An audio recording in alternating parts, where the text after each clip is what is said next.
तो नमस्कार देवियों और सज्जनों, मेरा नाम है रौनक और आज मैं आपको मिलाने जा रहा हूँ एक ऐसी शख्सियत से जिन्होंने नोबल स्कूल फालना से अपनी प्राथमिक शिक्षा को कंप्लीट करके फालना जैसे छोटे से शहर से बाहर निकल करके अंतर्राष्ट्रीय स्तर पर भारत की संस्कृति, भारत की कलाओं को प्रतिनिधित्व के रूप में पेश आया है और ये अनूठा कार्य उनका बहुत ही सफल रहा है। जी मैं बात कर रहा हूँ शिवानी जी की। शिवानी जी हमारे स्कूल की ही छात्रा है एक। अभी हम मिलते हैं शिवानी जी से और उनके इस कार्य के दौरान पर्पज़ क्या था और वो पर्पज़ पूरा हुआ भी है या फिर नहीं हुआ है, वो उनसे ही जानते हैं। चलिए मिलते हैं पहले शिवानी जी से।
नमस्कार शिवानी जी, नमस्ते। Welcome to my channel.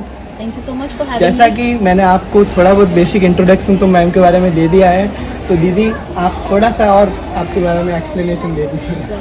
Okay, so my name is Shivani and I have studied graduation in political science and history and international relations and my masters is in modern history and Eurasian history, and besides that I love to paint. I do poetry writings and also public speaking. Sometimes in my free time I like to do some cultural, some art and craft activities as well. अगर आप 4 हफ्ते तक abroad रह कर के आए तो वो आप किसके थ्रू गए थे? Okay. So मैं basically एक agency के through गई थी. That the name of the agency is ISAC. ISAC is an international agency. It is affiliated by United Nations and it is present in 120 countries. So in Rajasthan we have local committees of ISAC like ISAC in Jaipur, ISAC in Jodhpur, ISAC in Bombay, ISAC in Pune. So I basically applied from ISAC in Pune because my master's is from that side, and you can also apply it from ISAC in Jodhpur. So we have the local committees here. The name is ISAC. The name of the agency is ISAC. तो किस purpose से गए थे? Basically, I went to abroad to represent my country. I was a representative from India. I was presenting everything about India, its culture, its diversity, how colorful it is, and how old traditions are like really common in India, and how beautifully we stay together, and how the concept of unity and diversity is still existing and we evolve. जैसे कि शिवानी जी आपने बताया कि आप Isaac के through गए थे, क्या हम भी नॉर्मली अप्लाई कर सकते हैं इसमें? हाँ, कोई भी पार्टिसिपेट कर सकता है इस प्रोजेक्ट में। बेसिकली 18 to 30 इयर्स तक के लोग इसमें अप्लाई कर सकते हैं।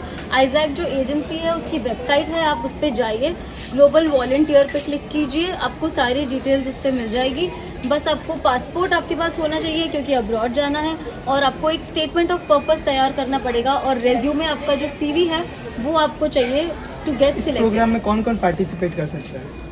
इस प्रोग्राम में सारे लोग पार्टिसिपेट कर सकते हैं। इनफैक्ट जब आप अब्रॉड जाओगे इस प्रोग्राम में पार्टिसिपेट करके, आपको बहुत सारे लोग मिलेंगे डिफरेंट कंट्रीज से, तो इसमें कोई भी पार्टिसिपेट कर सकता है। आप अगर आप स्कूल में हैं तो आप अभी से प्रिपेयर करना स्टार्ट कर दीजिए, क्योंकि इसमें स्लॉट्स बहुत कम खुलते हैं और एक 2 बच्चे सिलेक्ट होके जाते हैं। तो just prepare hard for that, but also you have the chances to go there. That's why I am telling you about this project. आखिरकार इस सफ़र में आपने भारत को कैसे रिप्रेजेंट किया? भारत की संस्कृति, भारत के खाने, रहन सहन को किस तरह से रिप्रेजेंट किया?